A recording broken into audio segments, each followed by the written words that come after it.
জল যন্ত্রণায় ভুগছে হাওড়াবাসী। মুখ্যমন্ত্রী নতুন প্রকল্প আমাদের পাড়া আমাদের সমাধান, কোনোটাই সমাধান হচ্ছে না, এমনটাই জানাচ্ছে এলাকাবাসী। হাওড়া জগাছা থানার শরৎপল্লীতে একাধিক ঘরের ভিতরে জল নিকাশি কোনো ব্যবস্থা নেই। বারবার প্রশাসনকে লিখিত জানিয়েও কোনো ব্যবস্থা হয়নি। শিশুরা খাটের থেকে নিচে নামতে পারছে না, রান্না খাওয়া শিখেই উঠেছে। শিশু ও বয়স্ক মানুষের মুখে খাবার জুটছে না ঠিকমতো। এমতো অবস্থায় জগাছা থানা থেকে আশ্বাস দিয়েছিল পাম্প দেবার, কিন্তু দিনের পর দিন একই দুর্ভোগ করে আছে এলাকাবাসীরা। তাই আজ পাড়ার লোক নিজেরা চাঁদা তুলে পাম্প বসিয়ে জল বার করার চেষ্টা করছে। এদিকে প্রশাসনের গাফিলতি ও আশ্বাস ভঙ্গে ক্ষোভে ফেটে পড়েছে এলাকাবাসী। তাদের ধারণা, মুখ্যমন্ত্রীর নতুন প্রকল্প আমাদের পাড়া আমাদের সমাধান এটাও কি আশ্বাস, না শুধুই লোক দেখানো ভাওতা? এই জলটা জমছে আজকে 5-6 দিন ধরে। আমাদের এটা শরৎপল্লী অঞ্চল, জগাছা থানার অন্তর্গত, ঝিলছড়া দূরত্বে জগাছা থানা। এখানে পথ অবরোধ করেছিল এলাকাবাসী, কিন্তু তারা এসে অবরোধ তুলে দিয়ে পরে আবার অঝরে বৃষ্টি হলো, অবরোধটা তুলে দিয়েছে। কোনো পদক্ষেপ নেয়নি থানা, পুলিশ, প্রশাসন, দল, যেটা আমাদের প্রশাসন, সবাই পদক্ষেপ নিলে কি কাজ হয় না। আজকে দিনের পর দিন জল পচে গন্ধ হয়ে যাচ্ছে, বাড়ি বাড়ি জ্বর। আমার নিজের বাড়িতে 3 জনের জ্বর। আমরা এইভাবে প্রত্যেকদিন লোকের ডিউটি বেরোবে, কাজে বেরোবে, কি করে বাড়িতে মা বোনেরা কাপড় কত উপরে তুলবে যে এত জল জমেছে, লজ্জার বিসর্জন দিয়ে। বাচ্চাদেরকে রান্না করে দিতে পারছে না, ইটের ওপর খাটের ওপর গ্যাস তুলে নিয়ে রান্না করছে, সীমাতে তো সহ্যে সবকিছু। আমরা আজকে ডিউটি যেতে পারছি না, আমরা ডিউটি পরে যাবো। এটাকে নিয়ম, এটাকে 2-4 ট্যাঙ্ক তুলে নিলেই তো জলটা ক্লিয়ার হয়ে যায়। পদক্ষেপ নিলে কি কাজ হয় না? আমরা লেজ গুটিয়ে ঘরে বসে রাখবো? আমরা নিজেরা টাকা তুলে সব চাওয়া দিয়ে কাজ করছি।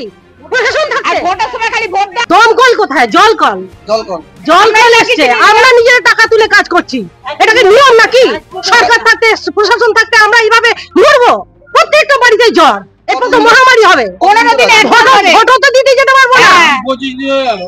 1 মাস ধরে জল, 1 মাস ধরে জল। শুধু তাই না, এটা বৃষ্টি হলে 5-6 বছর ধরে এই হয়ে যাচ্ছে, 5-6 বছর ধরে। সবাই আগে এটা ছিল না, বছর 5 ধরে আমরা মনস্টারকে জানিয়েছি, ওরা অবশ্য আমাদের নিরাশ করেনি, সব সময় পজিটিভিটি রেখেছে, পজিটিভ কথাবার্তা প্রত্যেকে বলেছে, কিন্তু কাজের কাজ কেউ করেনি। এটা 3টে পাড়া থেকে শরৎপল্লী, জগাছা থানা। আমি পূর্ণিমা ভৌমিক। দাদা দেখুন, আমাদের এই জলের সমস্যাটা দীর্ঘদিনের সমস্যা না, বিগত 4-5 বছর ধরে আমাদের এই সমস্যাটা হচ্ছে। এই সমস্যাটার একটাই কারণ হচ্ছে, আমাদের এখানে যে জলটা পড়ে এর আউটলেটের কোনো ব্যবস্থা নেই। জলটা জমে এখানে রয়ে যায়। বিগত পেছনে একটা পুকুর আছে, দ্বীপ পুকুর, ওই পুকুরটা ভরা মানে ওভারফ্লো হয়ে আমাদের এই পাড়াটা ভর্তি হয়ে থাকে। যদি আমাদের জলটা বেরোনোর না জায়গা থাকে, জলটা তো বেরোতে পারছে না, তাহলে কি হচ্ছে, জলটা জমে রয়েছে। আমাদের দীর্ঘদিনের আমাদের একটা দাবি ছিল যে এখান থেকে একটা 60 থেকে 70 মিটারের জায়গা আছে, এখান থেকে একটা ড্রেন করে দিন, তাহলে আমাদের জলটা বেরিয়ে যাবে, তখন আমাদের কিছু বলার থাকবে না। আমাদের জগাছা থানাকে জানানো আছে, কলকাতা কর্পোরেশনকে জানানো আছে, ডিএম কে জানানো আছে, সেই ডকুমেন্টসও আপনাদেরকে আমরা সাবমিট করব, ঠিক আছে দাদা?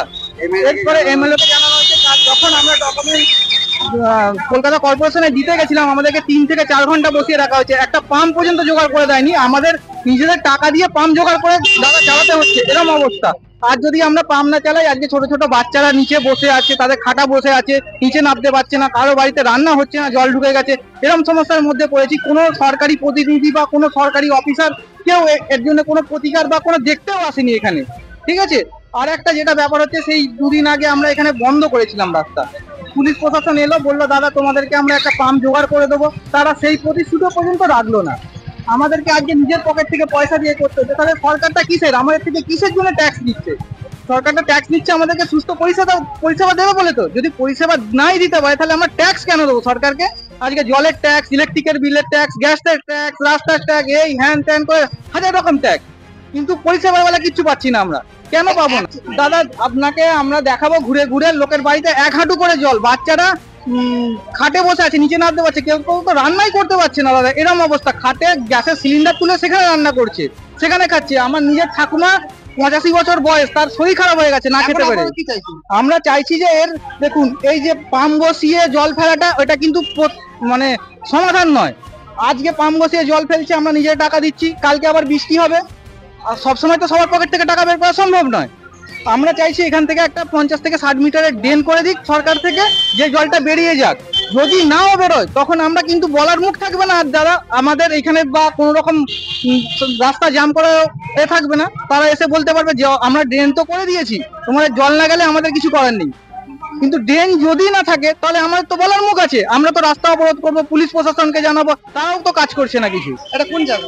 এটা সাঁতরাগাছি জগাছা, শরৎপল্লী। আপনার নাম? আমার নাম জয়দেব না, আমি এলাকারই বাসিন্দা। দেখুন আলমারি খাট দেখুন কি অবস্থা। ঘরে আসুন, অসুবিধা নেই, আসুন ভিতরে করে আসুন। ভেতরে এসে তুলুন না, খাটের তলাটা সব খাটটা ডুবে গেছে তো। অযথা খালি শুধু এই পাইপটা যদি পাইপটা খুলে দাও এই তো পানি আছে, জলটা পাস হয়ে গেলে তো আবার তো সেই একই জায়গায় চলে আসবে। ঘন্টায় এবার ভোট দিতে আসুন, ভোট দিতে যাবে, একাদিন ভাড়া দাঁড়া। গা হাত চুলকাচ্ছে, এসে আমাদেরকে সঙ্গে সঙ্গে পা হাত সাবান দিয়ে পা হাত ধুতে হচ্ছে। ছেলে মেয়েদের স্কুলে পাঠাতে পারছি না আমরা দাদা, সত্যি কথা যেটা, স্কুলে যে পাঠাবো টাইমলি পাঠাতে পারছি না, এই জলের জন্য একমাত্র।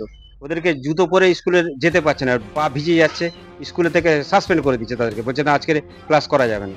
এই ঘটনা ঘটছে। আর যেটা আমাদের যেটা সমস্যা যেটা হচ্ছে, আমরা সরকারের কাছে বারবার একটা আবেদন জানাচ্ছি, যে আবেদনটা হচ্ছে এখান থেকে একটা জল বের হবার একটা নিকাশি ব্যবস্থা করে দিই। ঠিক আছে, এইটা হলে আমাদের সমস্যার সমাধান হবে।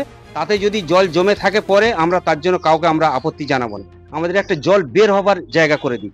আমরা বছর 4 আগে একটা পাইপ লাগিয়ে ওই পুকুরের কোণ থেকে আমরা পাইপ লাগিয়ে পঞ্চায়েতের দিকে আমরা একটা 30,000 টাকা খরচা করে আমরা নিজেরা পয়সা তুলে করেছিলাম, পাইপটা লাগিয়েছিলাম। একদিন পরে সেটা পঞ্চায়েত থেকে এসে আমাদের বন্ধ করে দেয়, বললো যে কর্পোরেশনের জল পঞ্চায়েতে আমরা যেতে দেবো না। তা আমরা বললাম তাহলে কোথায় করবো, যে তোমরা কর্পোরেশনের লোক, তোমরা কর্পোরেশনে বুঝে নাও। কিন্তু আমার একটা বক্তব্য যেটা, এই কর্পোরেশন এই পঞ্চায়েতের জলটা আমাদের কর্পোরেশন হয়ে উনসুনির কর্পোরেশনের খাল দিয়ে কিন্তু পাস হচ্ছে, সেটা কিন্তু তখন কোনো আপত্তি আসছে না যে পঞ্চায়েতের জল কেন উনসুনির কর্পোরেশনের খাল দিয়ে পাস হবে, এটা কিন্তু কেউ আপত্তি করে না কর্পোরেশনের। কিন্তু পঞ্চায়েতের লোক আমাদের কর্পোরেশনের জল যে নিতে মানে ওপারে যেতে আর ওরা বাধা দিচ্ছে। কিন্তু আমার বক্তব্য যেটা, জলটা তো নিচের দিকে যাবে, নিচে থেকে ওই দিকেই খাল আছে জল। হ্যাঁ, বছর 4 ধরে, 4 থেকে 5 বছর হয়ে গেছে আমাদের একটানা সব জায়গা। দেখুন আপনি এখানে দেখলে বুঝতে পারবেন, এই যে আমরা সব সরকারি দপ্তর আমরা যে দিয়েছি তার এইসব সব নথিপত্র সব রয়েছে আমাদের কাছে, সবার মানুষের সিগনেচার করে। আমরা চাইছি একটা পার্মানেন্ট সমাধান। আমরা সরকার থেকে কোনো সাহায্য পাচ্ছি না, আমরা নিজেরা পাম্প ভাড়া করে এখন পাম্প বসিয়েছি, দেখলেন আপনি ওখানে পাম্পটা চালিয়ে আমাদের আপাতত এই সাময়িক নিরাময়ের জন্য যে জলটা পাস করে আমরা এখন যাতে আমাদের সুস্থভাবে থাকতে পারি। কিন্তু আমরা একটা পার্মানেন্ট সলিউশন চাইছি সরকারের কাছে। এখানে অনেক বাড়ি আছে, 60-62 ঘর এখন অনেক আছে, অনেক ঘর, প্রত্যেকটা মানুষের অসুবিধা। আপনার নাম? আমার নাম কমল মণ্ডল, আমি 87 দক্ষিণ পাড়া তথা শরৎপল্লীতেই বসবাস করি, আমার 2 জায়গাতেই আমার বসবাস আছে।